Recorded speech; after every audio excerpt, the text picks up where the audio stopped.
బిఎస్ఎన్ఎల్ని లాభాల బాట పట్టించాలంటే ఉద్యోగులపైన దాడి చేయటమే దానికి మార్గం అన్నట్లుగా ప్రభుత్వం వ్యవహరిస్తుంది. బిఎస్ఎన్ఎల్లో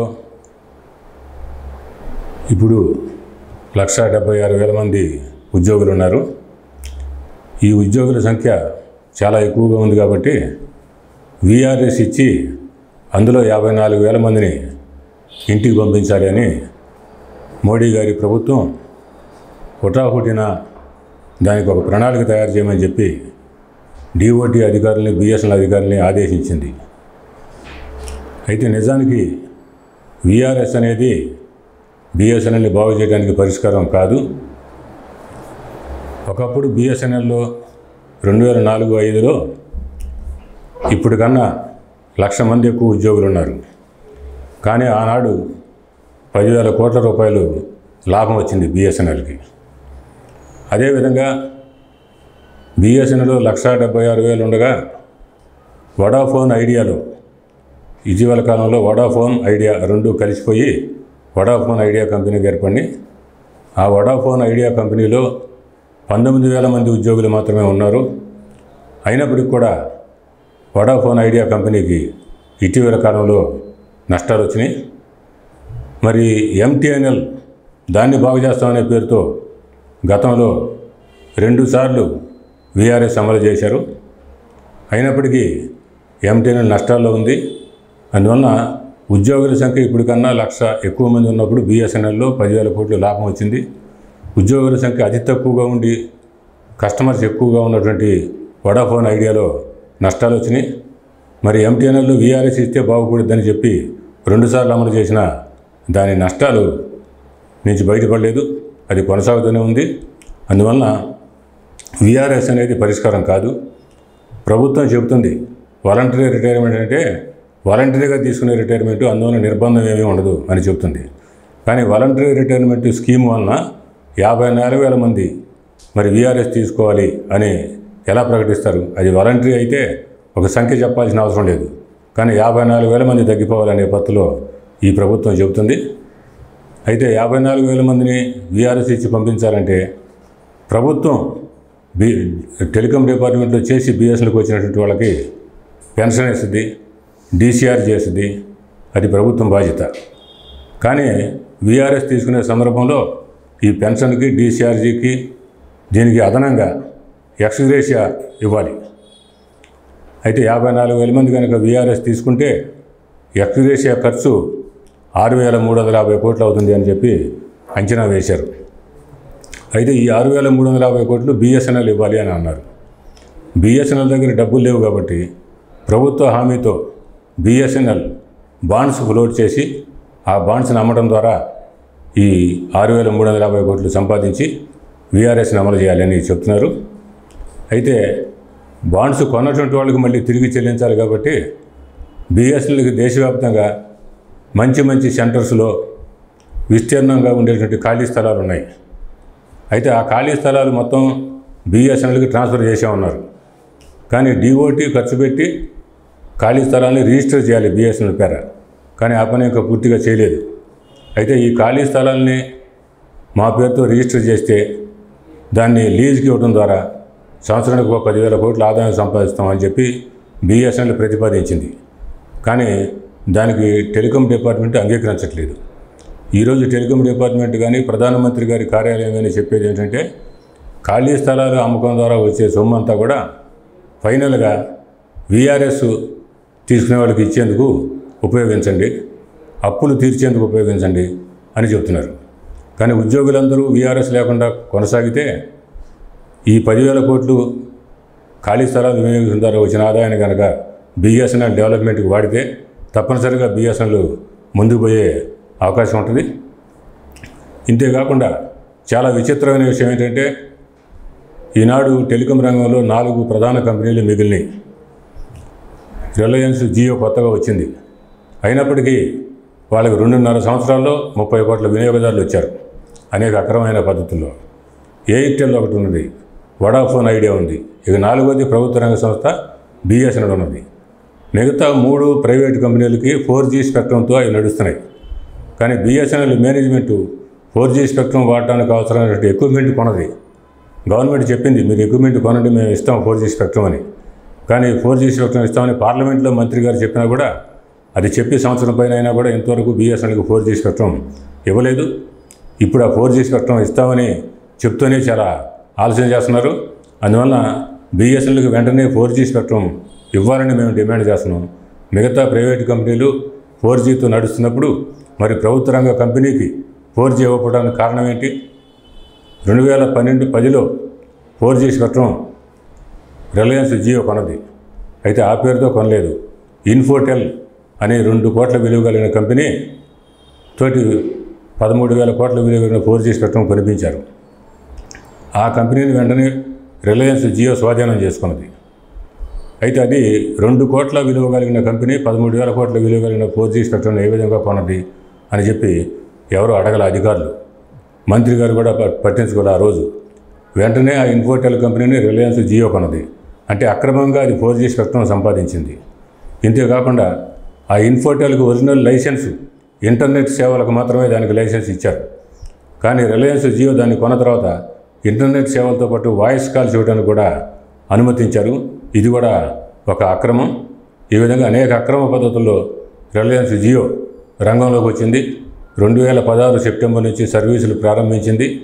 అయితే 2016 సెప్టెంబర్ నుంచి సర్వీసులు ప్రారంభించిన తర్వాత అది బిలో కాస్ట్ టారిఫ్ విధానాన్ని అవలంబించింది. అంటే ఒక కాల్ దాని ప్రొడక్షన్కి ఎంత ఖర్చు అవుతుందో అంతకన్నా తక్కువకి వినియోగదారులకి సర్వీసులు ఇవ్వడం ప్రారంభించింది. అనేక పద్ధతుల్లో దానికి రిలయన్స్ ఇండస్ట్రీస్ నుంచి కూడా డబ్బులు అందుతూ ఉంటాయి. కాబట్టి ఆ విధంగా బిలో కాస్ట్ టారిఫ్ తోటి సేవలు అందిస్తూ ఇతర కంపెనీలు దెబ్బతీసే కార్యక్రమం ప్రారంభించింది. ప్రభుత్వం దాన్ని అనుమతించింది. వడాఫోన్ కానీ, ఐడియా కానీ, అదేవిధంగా ఎయిర్టెల్ కానీ వీళ్ళు కంప్లైంట్ ఇచ్చారు. మరి రిలయన్స్ జియో ఈ విధంగా బిలో కాస్ట్ టారిఫ్ సర్వీసులు ఇవ్వడం మంచిది కాదు, ఇది సరైన పద్ధతి కాదు, అందుకని అటువంటి అనుమతించకూడదు దాన్ని అని చెప్పారు. అయినప్పటికీ TRAI టెలికాం రెగ్యులేటరీ అథారిటీ ఒక ఆర్డర్ ఇచ్చింది. ఆ ఆర్డర్ సారాంశం ఏంటంటే ఈ రిలయన్స్ జియో అనేది బిలో కాస్ట్ టారిఫ్, మరి దానికి మొత్తం వినియోగదారులు 30% వచ్చే వరకు బిలో కాస్ట్ టారిఫ్ ఇవ్వచ్చు అన్నట్టుగా టెలికాం రెగ్యులేటరీ అథారిటీ ఒక అక్రమమైన ఆర్డర్ ఇచ్చింది. అయితే ఆ ఆర్డర్ని టెలికాం డిస్ప్యూట్ సెటిల్మెంట్ అథారిటీ రద్దు చేసినట్టుగా ప్రకటించింది. మంచి పద్ధతితో ఒక ఆల్టర్నేటివ్ ఆర్డర్తో మీరు రావాలన్నారు. కానీ TRAI ఆ పని చేయకుండా మళ్ళీ సుప్రీంకోర్టుకి అప్పీల్ చేసింది. అంటే ప్రభుత్వం ఉద్దేశపూర్వకంగా రిలయన్స్ జియోని అనేక రకాలైన పద్ధతుల్లో మద్దతు ఇవ్వడం ద్వారా అది 2.5 సంవత్సరాల కాలంలో 30 కోట్ల మంది వినియోగదారులను సంపాదించగలిగింది. ఇదేదో వాళ్ళ వ్యాపార నైపుణ్యం వల్లనే సంపాదించారనేది కాదు, పూర్తిగా అక్రమ మార్గాల ద్వారా ఆ విధంగా చేశారు. ఈ పరిస్థితుల్లో దాంతో జరుగుతున్న పోటీలో తట్టుకోవడానికి వడాఫోన్, ఐడియా కలిసిపోయి ఒకే కంపెనీగా మారినాయి. వాటికి ప్రైవేటు కంపెనీలు మరి బ్యాంకు నుంచి అప్పులు చేసినాయి. ఒక్కొక్క దానికి 1,00,000 కోట్ల పైన అప్పులు ఉన్నాయి. అయినప్పటికీ ఆ అప్పులు తీర్చకుండానే కొత్త అప్పులు ఇచ్చేందుకు వీలుగా ప్రభుత్వం వాటికి బ్యాంకుల ద్వారా అప్పులు ఇచ్చే కార్యక్రమం చేస్తుంది. అయితే బిఎస్ఎన్ఎల్ డిమాండ్ చేసింది 4G స్పెక్ట్రమ్ మాకు ఇవ్వండి. అయితే దేశం మొత్తంగా 13,000 కోట్లు అవుతుంది కాబట్టి ఆ 13,000 కోట్లలో సగం బిఎస్ఎన్ఎల్లో ప్రభుత్వం పెట్టిన పెట్టుబడిగా చూపించండి, మిగతా సగం మేము 10 సంవత్సరాల్లో ఇతర ప్రైవేట్ కంపెనీలు చెల్లిస్తున్నట్టుగానే చెల్లిస్తామని చెప్పారు. కానీ దానికి ఇప్పటి వరకు ప్రభుత్వం అంగీకరించలేదు.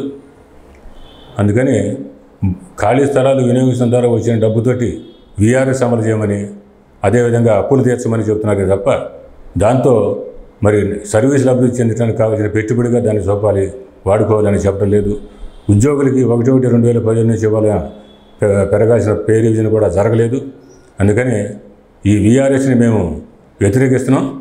VRS ఎందుకు పెడుతున్నారు అంటే ఉద్యోగుల సంఖ్య తగ్గించి ప్రైవేటీకరణకి ఆకర్షణీయంగా చేయడానికి పెడుతున్నారు, ఆ ప్రపోజల్ పెడుతున్నారు.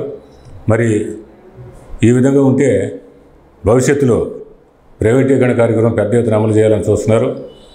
బిఎస్ఎన్ఎల్ని బాగు చేయడం ఎలా అనే పేరుతోటి ఒక కన్సల్టెంట్ని నియమించారు, IIM అహ్మదాబాద్.